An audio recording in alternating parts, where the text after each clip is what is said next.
सबसे पहले प्यार भरा नमस्कार आप सभी को और आशा करते हैं कि आप लोग अच्छे होंगे और साथ ही बहुत बहुत धन्यवाद भी आप सभी को, क्योंकि आप सभी का प्यार और सपोर्ट हमें दिन प्रतिदिन बढ़ता जा रहा है। हमें भी खुशी है कि हम इन माध्यम से हम जो मेहनत कर रहे हैं वो आप तक पहुंच पा रही है और आप लोगों का निष्कर्ष हमें मिल रहा है।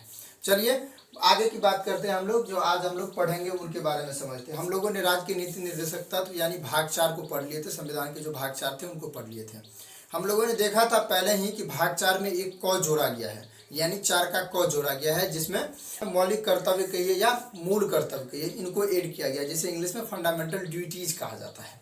आज हम लोग इन्हीं को पढ़ेंगे, जिसकी चर्चा आर्टिकल 51 के क में किया गया है। यानी सिंपल समझिए तो नीति निर्देशक तत्व के अंतर्गत रखा गया है, यानी राज्य के अंतर्गत रखा गया है, ना कि दूसरे स्तर पर रखा गया है। ये कहने का मतलब ये हुआ। हम लोग जानते हैं भाग 4 के क में इसे जोड़ा गया है, जिसकी चर्चा आर्टिकल 51 के क में है, जिसमें 10 से 11 12 पॉइंट कह सकते हैं। ये प्रमुख है, इनको हम लोग याद रखेंगे और इनसे जो क्वेश्चंस आएंगे साथ ही देखते चले जाएंगे। सबसे पहले अगर आपसे कोई ये पूछे कि किसने अपने संविधान में सबसे पहले मूल कर्तव्य को जोड़ा है, तो वो कौन सा है? जापान। जापान ने अपने संविधान में सबसे पहले मूल कर्तव्यों को ऐड किया है। कहीं ना कहीं उसके डेवलप होने का कारण यह भी है क्योंकि वहाँ के लोग मूल कर्तव्य को काफ़ी सरलता से उसे मानते हैं, उसे सम्मान करते हैं। अपने देश के प्रति वहाँ पे बहुत सारी चीज़ें हैं।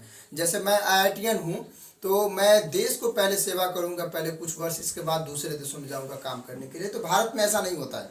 भारत में ऐसा है कि जो IIT वाले हैं उनको ज़्यादा पैसे दिया जाता है और वो विदेश चले जाते हैं, इस तरीके से होता है। तो कहीं ना कहीं डेवलप होने का कारण यह भी है क्योंकि वहाँ पे लोग क्या है, फंडामेंटल ड्यूटीज़ को लेकर एकत्रित हैं, उसके लिए जागरूक हैं। तो ये भी है एक रीज़न। जापान में सबसे पहले इसे ऐड किया गया था, ये याद रखिए। इसी के दौरान क्या हुआ होगा कि दूसरे देशों ने भी इनसे प्रभावित होकर अपने संविधान में इसे ऐड किया होगा। फिर बाद में भारतीय संविधान में भी इसे ऐड किया गया। वर्ष 1976 में 42वें संविधान संशोधन के द्वारा ऐड किया गया। थोड़ा सा हम लोग पृष्ठभूमि समझ लेते हैं। 42वें संविधान संशोधन 1976 में किया गया था, जिसकी संशोधन इंदिरा गांधी की सरकार ने करी थी। हम लोग जानते हैं 1975 से लेकर 1977 में इंदिरा गांधी की सरकार थी, काफ़ी शक्तिशाली सरकार थी। और उसी समय स्वर्ण सिंह समिति का गठन किया गया 1976 में, जिनकी सिफारिश की वजह से इसको ऐड किया गया। कहा जाता है कि ज़रूरत देखी उस समय स्वर्ण सिंह समिति को इनके ऊपर, और इंदिरा गांधी की सरकार को जब ये प्रस्ताव भेजा गया इस तरीके के, तो उन्होंने ऐड किया। बाद में इस पर काफ़ी सारा डिबेट्स भी चली कि ये काफ़ी पावरफुल, मतलब कह सकते हैं कि ये निर्णय है एक संविधान के लिए, जैसे संविधान निर्माताओं ने नहीं कर पाया वो हम लोगों ने किया। इस तरीके की बातें हुआ करती थी उस समय। हम लोगों ने देखा कि सबसे पहले संविधान में मूल कर्तव्यों को किसने जोड़ा, तो वो है जापान ने। ठीक है। दूसरा कि अपने संविधान में ये कहाँ से लिया गया है? रसिया से लिया गया है, पूर्वी रसिया के संविधान से लिया गया है, ये याद रखिए। अपने संविधान में इसे कब जोड़ा गया? 42वें संविधान संशोधन 1976 में जोड़ा गया। याद रखिए, ये मूल संविधान यानी ओरिजिनल संविधान में ये नहीं था, इसे बाद में जोड़ा जाता है, वो 1976 में। ये याद रखिए। वर्तमान में इसकी संख्या 11 है, पहले इसकी संख्या 10 थी। मूल कर्तव्य क्या है? गैर न्यायोचित है। मतलब क्या हुआ कि ये इन्फोर्सिबल नहीं है, यानी परिवर्तनीय नहीं। मतलब साफ समझिए कि मौलिक अधिकार और मूल कर्तव्य दोनों क्या है? अविभाज्य है, दोनों को अलग अलग नहीं किया जा सकता है। लेकिन इन दोनों को थोड़ा सा डिफरेंस किया गया है क्योंकि संविधान को सभी को मूल अधिकार में ही ऐड करना थोड़ा भारी पड़ जाता है इस तरीके से। तो मूल कर्तव्य एक व्यक्तियों के लिए है, एक नीति निर्देशक तत्व क्या है? एक देश के लिए, एक राज्य के लिए। ये सब क्या करेंगे? सरकारें करेंगी। और नीति निर्देशक तत्व के बाद ये मूल कर्तव्य कौन करेगी? जनता करेगी, यानी पब्लिक के लिए है ये। अब वो सरकारें के लिए यानी गवर्नमेंट के लिए थी, ये याद रखिए। ठीक है। ये क्या है? गैर नियोजित है, मतलब परिवर्तनीय नहीं है। मतलब ये है कि हम इस पर डिबेट्स नहीं चला सकते, इस पर हम चुनौतियां नहीं दे सकते। अगर हम इसका पालन नहीं करते हैं तो सरकार भी हमें कुछ नहीं करेगी। और कोई अपराध करता है मेरे साथ इनके ऊपर लेकर, तो फिर भी हम कुछ नहीं कर सकते क्योंकि ये हमारे ऊपर है, मतलब हमारी सोच के ऊपर है। ये सिर्फ भारतीय मूल वाले जो व्यक्ति हैं, यानी जो देश के मूल नागरिक हैं, उनके लिए ये लागू है, ना कि दूसरे देशों के लिए। ऐसे दूसरे देशों के लिए भी है, जैसे कुछ कुछ राष्ट्रीय ध्वज का सम्मान, भारत में रह रहे हैं और संविधान का सम्मान करना पड़ेगा आपको। राष्ट्रगान कोई गा रहा है तो वहाँ पर भी आपको खड़ा होना पड़ेगा। तो इस तरीके के सम्मानजनक चीज़ें हैं जो दूसरे देशों के नागरिकों को भी करनी पड़ती हैं भारत। इसके बाद हम लोग समझते हैं फंडामेंटल ड्यूटीज में किन किन चीज़ों के ऊपर चर्चा किया गया। हमने बताया कि फंडामेंटल ड्यूटीज की वर्तमान में संख्या 11 है, पहले 10 थी प्रारंभ में, अब 11 है। सबसे पहला फंडामेंटल ड्यूटीज क्या कहता है कि संविधान का पालन करना। हम जानते हैं कि देश में सबसे बड़ा क्या है, संविधान है, तो उनके अंतर्गत चलना है, उनको पालन करना है। इसके बाद संविधान के साथ साथ देश का सम्मान, राष्ट्रध्वज का सम्मान, राष्ट्रगान का सम्मान, यानी ये हुआ कि देश की जो भी चीज़ें हैं, बड़ी चीज़ें, राष्ट्रगीत हैं, कोई आदर्श चीज़ें हैं, उनको सम्मान करना है। भारतीय नागरिकों का सबसे पहला कर्तव्य ये है। मतलब क्या है, हम लोग जानते हैं कि महाभारत में भी अर्जुन ने अपने अधिकार के लिए लड़ा था, अपने देश के लिए लड़ा था, ना कि किसी और के लिए। ठीक है, तो इस तरीके से सबसे पहले अपने लोगों के लिए क्या है, देश है, इसके बाद कोई चीज़ आता है। अगर देश के लिए हमें जान भी देनी पड़ी तो हम लोगों को तैयार रहना है और देने के लिए हमेशा तत्पर रहना है। तो सबसे पहला क्या है कि देश को सम्मान करना है, देश के जो भी आदर्श चीज़ें हैं उनको सम्मान करना है। इसके बाद स्वतंत्रता सेनानियों जिन्होंने देश को आज़ाद किया है, उनके लिए प्रेम भावना, हृदय में प्रेम, मतलब दयालुता की भावना, उनके लिए सल्यूट, मतलब एक कह सकते हैं नमन, जो चीज़ें होती है ना, अपने बच्चों को उनकी गाथाओं को सुनाना, स्वतंत्रता सेनानियों में जो चीज़ें थी उनको बताना, अपने देश के लिए राष्ट्रहित बढ़ाना, देशभक्ति को बढ़ाना। तो ये सब क्या चीज़ें हैं, एक सम्माननीय चीज़ें हैं स्वतंत्रता सेनानियों के लिए। उनका बहुत बड़ा सपना था कि मेरा देश आज़ाद हो तो ऐसा खिले, ऐसा बने, इस तरीके के सपना है। और उन्हें हम लोग अगर पूरा करते हैं अपने आने वाले भविष्यों के लिए, और जो आने वाली पीढ़ियां उनको समझाते हैं, तो ये बहुत बड़ी बात होगी। तो फंडामेंटल ड्यूटीज के 2 में क्या कहा गया कि स्वतंत्रता सेनानियों के प्रेम सद्भावना के बारे में कहा गया। हम लोगों ने 2 मौलिक कर्तव्यों को देख लिया था। अब हम लोग समझते हैं कि तीसरा, चौथा और आगे की क्या कहता है। तीसरा मौलिक कर्तव्य क्या कहता है कि भारत की एकता, अखंडता एवं संप्रभुत्व की रक्षा करना हमारा सबसे पहला कर्तव्य होगा। मतलब क्या हुआ कि एकता मतलब सभी में एकता बनाए रखना, आपस में भाईचारे की नाते प्रेम, ये सब क्या है, एकता है। अखंडता मतलब इसी का एक रूप है। और संप्रभुत्व मतलब क्या हुआ कि हम दूसरे पर डिपेंडेंसी ना रहे, किसी जो अन्य देश पर डिपेंडेंसी ना रहे, इनके लिए हमेशा अग्रसर रहे, कार्य करते रहे अपने देश के लिए। तो ये हमारा मूल कर्तव्य है, जो तीसरा नंबर पे कहता है। इसके बाद चौथा मूल कर्तव्य क्या कहता है कि देश की रक्षा करना। मान लीजिए कि चाइना और पाकिस्तान के साथ भारत का युद्ध हो जाता है, और ऐसी स्थिति में भारत के पास जवानों की संख्या कम हो जाती है, आर्मी कमांडर की।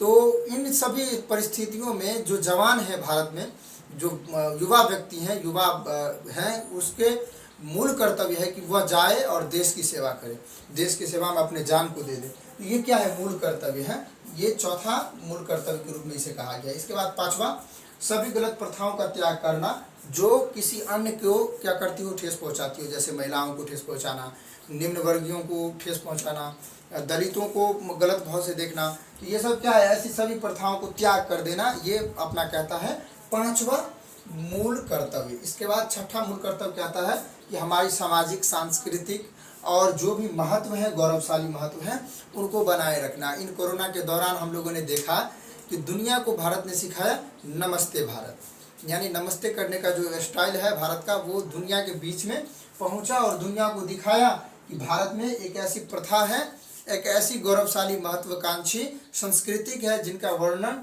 हम जितना कर सकते हैं वो कम पड़ जाएगा। ये दुनिया ने देख लिया। ठीक है, इसके बाद सातवां मूल कर्तव्य क्या है कि प्रकृति के प्रति प्रेम, दया भाव, ये सब रखना, ये कहा गया है सातवें मूल कर्तव्य में। हम लोग जानते हैं कि जो चीज़ें फ्री में मिल रही हैं सबसे ज़्यादा कीमती वही हैं, इसलिए हमें प्रकृति से ज़्यादा प्रेम करने की ज़रूरत है। उन्हें बचाए रखना हमारा सबसे पहला कर्तव्य है। ये भी समझ लीजिए, पहला कर्तव्य मैं किसको किसको कहूँ, ये मुश्किल हो रहा है मेरे साथ। मतलब एक बहुत बड़ी कर्तव्य है, अगर इनको नहीं बचाएंगे तो हम जिएंगे कैसे। ठीक है, इसलिए प्रकृति के बचाना हमारे लिए बहुत ज़्यादा ज़रूरी है। तो हम सभी पेड़ लगाए, उन्हें सम्मान करें। मतलब क्या हुआ कि कोई काट रहा है तो उन्हें समझाएं, उसे रोकें, इस तरीके की बातें, ये दया भाव की बातें हम लोग करें।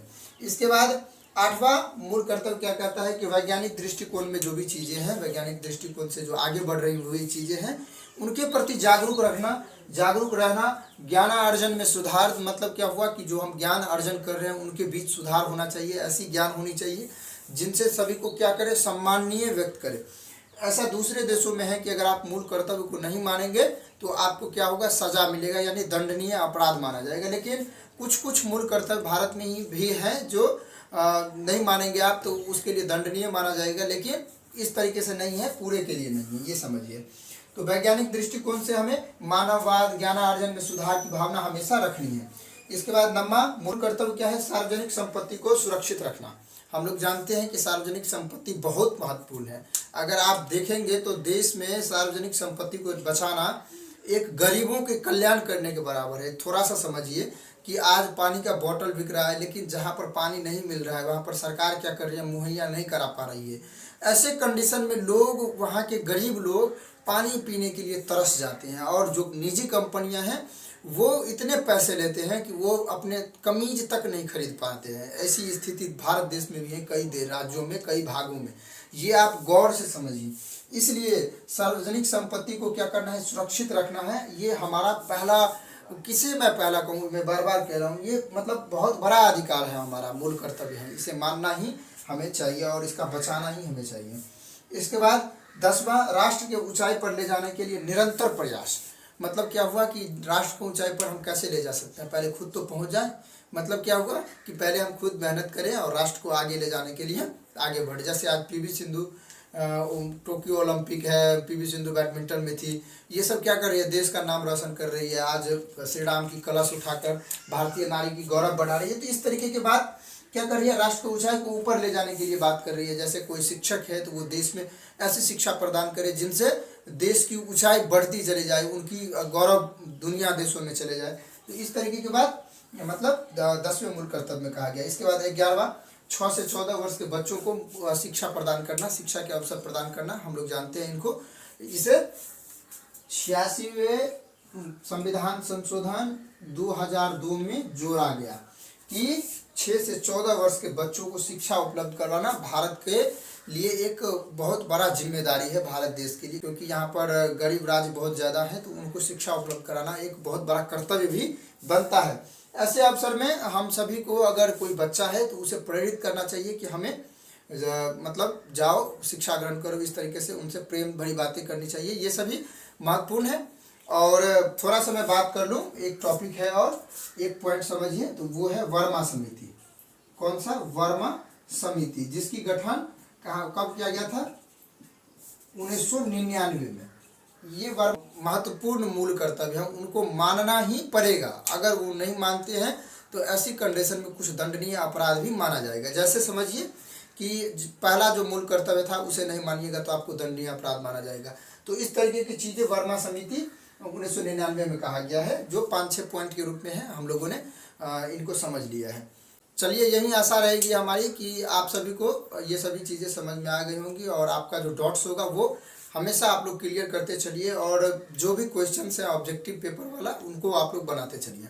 और ज़्यादा प्रॉब्लम हो तो आप हमें कमेंट करके ज़रूर बताइएगा, हम इनको निवारण करने का कोशिश करेंगे। ठीक है, बहुत बहुत धन्यवाद। शुभ नमस्कार।